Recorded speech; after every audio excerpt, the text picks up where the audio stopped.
মানে পশু পাখি র্যাঙ্কিং করবো। ইঁদুর 6, 3, 5, 5-এর মধ্যে 5, 6, 10, 3,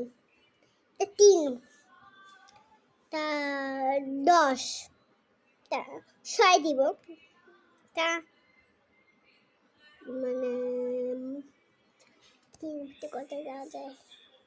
6-এর ভিতরে 1 দিব। এটা 40, 6। ও আমার ডগি অনেক পছন্দ, তাই 5, 3। টাটা। আজকে আমার ভাগ্যে আবার পরে বিচার দেখা হবে। প্লিজ লাইক শেয়ার আবার করবা।